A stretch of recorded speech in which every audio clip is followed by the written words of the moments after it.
ఇక్కడ Telugu Desam party, BJP party, Janasena party, Congress, CPI, CPM, ఇంకేమైనా మిగిలిపోయిన అన్ని పార్టీలు కూడా టీడీపీకి అన్ని ఒకటి ఉంటాయి, జగన్మోహన్ రెడ్డి ఒక సైడ్ ఉంటాడు. సో ఆ system we have to appreciate, we have to go. డెఫినెట్గా జనం తరపున నిలబడతాడు, జనం తరపున ఫైట్ చేస్తాడు, ఎత్తి చూపుతాడని నేను. అంటే మీరు పదే పదే జగన్మోహన్ రెడ్డి గారు ప్రతి సభలోనూ ఒక ముఖ్యమంత్రి స్థాయిలో ఉండే వ్యక్తి పవన్ కళ్యాణ్ ఉద్దేశించి కారులను మార్చినట్టు పెళ్ళాలను మారుస్తాడు, 3 పెళ్ళిళ్ళు 4 పెళ్ళిళ్ళు అంటూ బహిరంగ వ్యాఖ్యలు చేయటం అనేది అవతల వ్యక్తికి సింపతి తెచ్చిపెడుతుంది, ఈ మీద నెగిటివిటీ తెచ్చిపెడుతుంది. పైగా సీఎం స్థాయిలో ఉన్న వ్యక్తి బహిరంగంగా అలా మాట్లాడచ్చా? అది పవన్ కళ్యాణ్ ప్లస్ అయింది కదా? డెఫినెట్గా ప్లస్ అయింది, దాన్ని ప్లస్గా చేసుకున్నాడు కూడా. ఇప్పుడు చిరంజీవి అలాంటి సందర్భం ఒకటి, చిరంజీవి వచ్చి సార్ సార్ సార్ అన్న టికెట్లది అదేదో చిన్న వీడియో క్లిప్ పెట్టినాడు, అంతకుముందు మాట్లాడినది అన్ని పక్కకు పోయినాయి. ఆ క్లిప్నే చూసి మా అన్నని ఇట్లా అంటారు ఇదంటారు. పవన్ కళ్యాణ్ ఒక స్టాండర్డ్గా ఉంటాడు అనేది ఒక మాట మీద ఈరోజు ఏది చెప్తాడో దాన్ని మళ్ళీ కంటిన్యూ చేస్తాడని ఏం లేదు. ఎందుకంటే చంద్రబాబుని ఎలా తిట్టాడు, బీజేపీని ఎలా తిట్టాడు, లేకుంటే అందరిని ఎలా తిట్టాడు, మళ్ళీ ఇప్పుడు ఎలా పొగుడుతున్నాడు, మళ్ళీ ఎలా తిడతాడు, ఇవన్నీ అతను వదిలే. కానీ మీరు అంటున్నట్టుగా భారతీయ సంస్కృతిలో భాగంగా అలాంటివి తప్పు అని చెప్పే ప్రయత్నం చేసినట్టు, కానీ ఆ చెప్పే విధానం అనేది ఆ పద్ధతి కాదు అని నేను అనుకుంటున్నాను. మేబీ దానివల్ల కూడా పవన్ కళ్యాణ్కి అడ్వాంటేజ్ అయి ఉంటుందని నేను అంటున్నాను. అందుకే పోటీ చేసిన 21 స్థానాల్లో 100% స్ట్రైక్ రేట్ ఇప్పుడు గెలవటం అనేది నేనేమంటే జగన్మోహన్ రెడ్డి గారి ఏ విధంగా ఒక సక్సెస్ స్టోరీగా మనం చెప్పుకుంటాము, పవన్ కళ్యాణ్ కూడా ఒక success స్టోరీనే.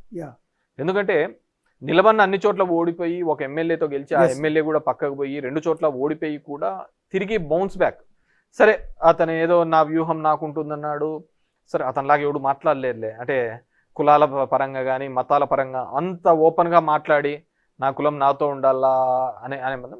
So what ever maybe తన ఆ 21 మందిని కూడా గెలవడంలో కూడా ఒక సక్సెస్ స్టోరీ. ఎందుకంటే దీనికి సీజనల్ పొలిటీషియన్స్ తప్ప, ఈ విధంగా రాజకీయం ఒక వృత్తిగా ఉన్న వాళ్ళే ఈ విధంగా బౌన్స్ బ్యాక్ అవుతారే తప్ప, మిగతా వృత్తుల మీద ఉండి సినిమా లాంటి వృత్తులో లేకుంటే మిగతా వ్యాపార వృత్తులో ఉండి ఇది ప్రైమరీ ఇంట్రెస్ట్ కాకుండా మిగతా దాని మీద ఉన్న వాళ్ళు ఇలా బౌన్స్ బ్యాక్ కావడం చాలా కష్టం.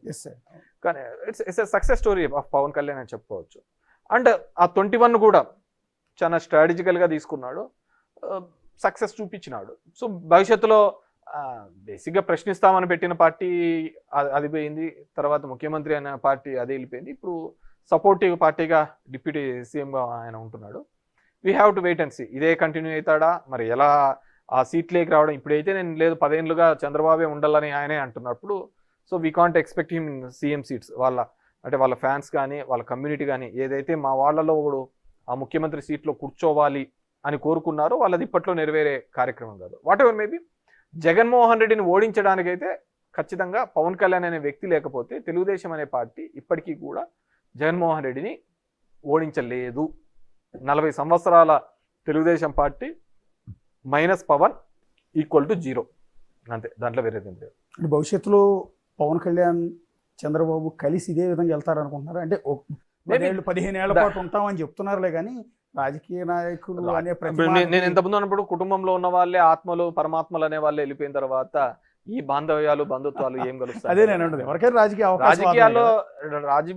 రాజకీయాల్లో డైనమిక్స్ మారుతూ ఉంటాయండి. సో ఇతను ఇప్పుడు మొట్టమొదటిసారి పవర్ చూశాడు. సో ఆ పవర్ చూడాలి అని తన ఫ్యాన్స్ కానీ తన కమ్యూనిటీ వాళ్ళు కానీ కోరుకుంటున్నప్పుడు ఆ విధమైన అడుగులు వేయచ్చు. బీజేపీ ఉన్నప్పుడు ఏదైనా జరుగుతుందండి. షిండే అనుకున్నారా అక్కడ అవుతాడని చెప్పేసి చేసినారు కదా. సో బీజేపీ అనేది ఒక కొత్త ఒరబడిని తీసుకొని రావడం జరిగింది. రాజకీయాల్లో ఒక 3 వ్యవస్థలతో మనం ఎట్లాంటి క్రీడనైనా ఆడుకోవచ్చు, ఎలాంటి రాజకీయ క్రీడనైనా ఆడుకోవచ్చు అనేది బీజేపీ సక్సెస్ఫుల్ ఫార్ములాతో నిరూపించింది. ఈవీఎంస్ మీద నేను మాట్లాడుతున్నప్పుడు కానీ దీనిలో మాట్లాడుతున్నప్పుడు ఇప్పుడు మహారాష్ట్ర ఎలక్షన్ చూసాం. ఖచ్చితంగా 6 నెలల కిందట జరిగిన ఎంపీ ఎలక్షన్స్లో బీజేపీ వాళ్ళ కూటమి 10 సీట్లు వచ్చినాయి, 30 అగెనెస్ట్ కాంగ్రెస్కి వచ్చినాయి. ఏమంతా 5 నెలల్లో మారిందని చెప్పి 225 సీట్లు వచ్చినాయి చెప్పండి. దట్టు షిండే నాయకత్వంలో ఎలక్షన్స్ పోయినారు. అక్కడ ఏమంత డెవలప్మెంట్ జరిగింది, ఏమంత అద్భుతాలు జరిగాయి. So there is some manipulation is going on. ఎందుకంటే నేనేమని నమ్ముతానంటే ఈ ఫోన్ అనేది ట్యాప్ చేయాలనుకున్నప్పుడు ఆ మిషనరీ ట్యాప్ చేయడం అనేది పెద్ద విషయం కాదు. అంటే మొన్న ఆంధ్రప్రదేశ్ ఎన్నికల్లో కూడా ట్యాంపరింగ్ జరిగిందని నేను పూర్తిగా నమ్ముతాను. అలా నమ్మకపోతే సుప్రీంకోర్టు ఇచ్చిన గైడ్లైన్స్ ప్రకారం ఎస్ఓపి కౌంటింగ్ చేయాలి, ఈవీఎంలు అనేది కౌంట్ చేయాలి అని ఇచ్చినప్పుడు దానిలో ఎంత ఉండాలి అనేది వీళ్ళు ఆ పద్ధతి కాకుండా మొత్తం అదంతా 0 చేసి మళ్ళీ ఓట్లన్నీ వేయించి అవి ఎంచుతామనే పద్ధతికి ఇప్పుడు వాళ్ళు కొత్త SOP తీసుకొని వచ్చినారు, స్టాండర్డ్ ఆపరేటింగ్ ప్రొసీజర్స్. నేనేమంటే ఒక హుండీలో లెక్కేయాలన్నప్పుడు హుండీలో ఎంత డబ్బు ఉందని లెక్కేయాలి, కానీ హుండీ డబ్బులన్నీ పక్కకేసి నువ్వు మళ్ళీ డబ్బులు వేసి అది ఎంచుతామంటే ఎట్లా సేమే ఉంటుంది. ఎలక్ట్రానిక్ గ్యాడ్జెట్స్ అనేది ఏది వాడినా కానీ అది కాంప్రమైజ్డ్ అవుతాయి.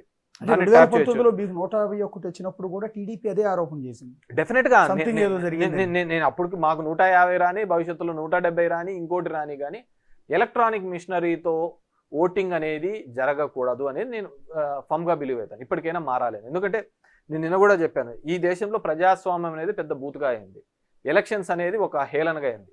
ఎప్పుడో టీఎన్ శేషన్ కాలంలో మనం చూసాం ఎలక్షన్ కమిషన్ కంటే అంత రైట్స్ ఉంటాయి, అంత పవర్స్ ఉంటాయని. ఎందుకంటే నేను కూడా చెప్తున్నాను, ఇప్పుడు 94లో మా నాన్న ఇండిపెండెంట్గా నిలవనప్పుడు 500తో ఓడిపోయినప్పుడు మేము రిగ్గింగ్ చేసుకున్నాం, 99లో రిగ్గింగ్ చేసుకున్నాం. ఆ రోజు పేపర్ మీద ఉంది కాబట్టి రిగ్గింగ్ చేసుకుంటున్నాం. ఇప్పుడు మారింది, టెక్నాలజీ మారింది, ఈవీఎంస్తో రిగ్గింగ్ జరుగుతున్నాయి, అంతకంటే వేరేది ఏంది కానీ లేదు. 75 సంవత్సరాల మన ఇండిపెండెన్స్ అవ్వచ్చు, రాజ్యాంగం వచ్చినా కానీ ఇప్పటికీ కూడా చట్టాలు ఎప్పుడూ కూడా అధికారంలో ఉన్న వాళ్ళకి అది చుట్టంగానే ఉంది తప్ప ఎక్కడే కానీ రియల్గా నడుస్తోంది అనేది ఎక్కడా కానీ జరగటం లేదు. నేను దాని మీద స్టిక్ అయి ఉంటాను. అసలు ఓకే.